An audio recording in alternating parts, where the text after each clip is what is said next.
ఉదయం సుమారు 9:30 ప్రాంతంలో మా ఇల్లు ఆశ్రమం నిర్వాహకులు గాదే ఇన్నారెడ్డి గారి ఆశ్రమానికి నెఫ్టీలో పోలీసులు యూనిఫామ్ లేకుండా కొంతమంది యూనిఫామ్ తోటి మొత్తం ఆశ్రమానికి చుట్టుపక్కల 4 దిక్కుల వాళ్ళు చుట్టుముట్టడం జరిగింది. ఏమైంది అని మేము అడగడంతో ఇన్నారెడ్డి సార్ తోటే మాట్లాడాలని చెప్పేసి డాడీని తీసుకెళ్లి ఒక రూమ్ లో కూర్చోబెట్టి సుమారు 3 గంటల పాటు ఇన్వెస్టిగేట్ చేయడం జరిగింది.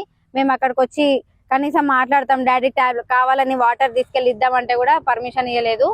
ఆ తర్వాత వాళ్ళ సతీమణి మా మమ్మీ పుష్ప గారిని పిలిపించి ఎవరికి ఇన్ఫార్మ్ చేయాలో, అరెస్ట్ చేసే ముందు ఎవరికి ఇన్ఫార్మ్ చేయాలో అని చెప్పేసి మా మమ్మీని పిలిపించి పలానా ఈ మావోయిస్టులకు మద్దతు పలుకుతున్నాడు అని చెప్పేసి దాని పరంగా యూట్యూబ్ లో వచ్చిన ఇంటర్వ్యూ ప్రకారం మేము అరెస్ట్ చేస్తున్నామని చెప్పి తీసుకెళ్లడం జరిగింది. ప్రస్తుతం అయితే నాంపల్లి కోర్టుకి రిమాండ్ కి తీసుకెళ్లారు. పోలీసులు ఎంత తెలివి కల్లోలు అంటే ఈ రోజు నాంపల్లి కోర్టు హాలిడే అని తెలిసి కూడా కోర్టు హాలిడే చూసుకొని ఈ రోజు ఆదివారం రావడం జరిగింది. సో పోలీస్ వ్యవస్థ ఫ్రెండ్లీ వ్యవస్థ అంటనే ఉన్నాము. కాకపోతే ఎన్ఐఏ అధికారులు పిల్లలు మేము కనీసం వీడియో తీసుకుంటే కూడా వీడియో గుంజుకుంటాం. ఆల్రెడీ మా డాడీ 2 ఫోన్లు సిమ్ కార్డులు తీసుకున్నారు. మిగతా ఫోన్లు ఎక్కడున్నాయని కూడా అడగడంతో మా డాడీ వాడేవి 2 ఫోన్లు, ఆ 2 ఫోన్లు తీసుకున్నారు. మా వీడియోలు కూడా మా ఫోటోలు కూడా ఫోన్ తీసుకోవడానికి ప్రయత్నం చేసిళ్ళు. ఇంకా మళ్ళీ అనవసరంగా ఫోన్స్ పోతాయని మేమే ఏం వీడియోలు తీయలేకపోయినాం.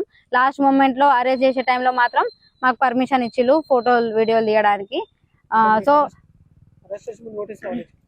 అరెస్ట్ ముందు కరెక్ట్ గా అన్ని ఆల్రెడీ వాళ్ళ వెల్ ప్రిపేర్డ్ గా వెల్ ప్లాన్ గా వచ్చి కంప్యూటర్లు ల్యాప్టాప్లు వాళ్ళ సిస్టమ్ అన్ని తెచ్చుకొని ప్రింట్అవుట్ కరెక్ట్ ఆ మూమెంట్ లోనే టక్ నా మాట్లాడిళ్ళు అరెస్ట్ మేము జారీ చేసినారు వెంటనే. బిఫోర్ ఏమి ఇవ్వలేదు, కనీసం ముందు ఇన్ఫర్మేషన్ ఇవ్వాలి. మొత్తం చుట్టూ మేమేమన్నా మా డాడీ ఏమన్నా పారిపోతాడు ఇంత అన్ని చుట్టుపక్కల మొత్తం కావాలి కాస్తే ఏమన్నట్టు. కనీసం బాత్రూమ్ పోయినా అది పోలీస్ వ్యవస్థ, అది పోలీసు చేసే ఉద్యోగం కావచ్చు. కనీసం మొత్తం చుట్టుపక్కల కూడా 4 దిక్కు మీడియా వాళ్ళు వస్తే కూడా కలవనీయలేరు. సర్పంచ్లు ఉప సర్పంచ్లు మేమన్నా కూడా రేపేమన్నా మా డాడీకి అయితే ఆదుకునేది మాకు లోకల్ వాళ్ళే కదా, కనీసం వాళ్ళనన్నా రానియండి అంటే కూడా అట్లా కూడా రానిచ్చే ప్రసక్తి రానియలేదు. సో పోలీస్ వాళ్ళు కానీ ఎన్ఐఏ అధికారులు సుమారు ఒక 50 మంది రావడం జరిగింది. కాకపోతే అందరూ సివిల్ డ్రెస్ లో ఉండడం వల్ల, అధికారులు అందరు సివిల్ డ్రెస్ లో ఉండడం వల్ల ఎవరు మనుషులు, వాళ్ళు ఎవరు ఏ ఆఫీసర్ అన్నది మాకు తెలియలేదు.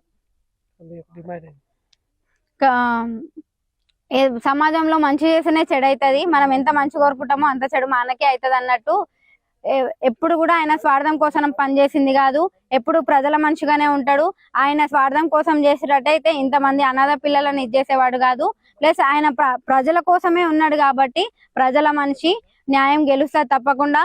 వాళ్ళకి మద్దతు ఏం పలకలేదు అంటే ఆయనకి ఎంతో కొంత ఇప్పుడు ఆయనకి ఆ పార్టీ తల్లి లాంటి పార్టీ, ఎప్పుడు తల్లి రుణం తీర్చుకోవాలని అనుకుంటారు. కాకపోతే ఏం సపోర్ట్ అయితే ఏం లేదు. కాకపోతే ఇక మీడియాలో వచ్చిన విషయాల పట్ల అరెస్ట్ చేయడం జరిగిందని మాకున్న ఇన్ఫర్మేషన్. అంటే మాకు ఇచ్చిన పేపర్ ప్రకారం పలానా యూట్యూబ్ ఛానల్లో ఇట్లాంటి మాట్లాడడం జరిగింది, ఆ మావోయిస్ట్ పార్టీకి మద్దతు పలుకుతున్నట్టు ప్రోత్సహిస్తున్నారు కాబట్టి ఆ విషయం పట్ల అరెస్ట్ చేస్తున్నామని మాకు తెలియజేయడం జరిగింది.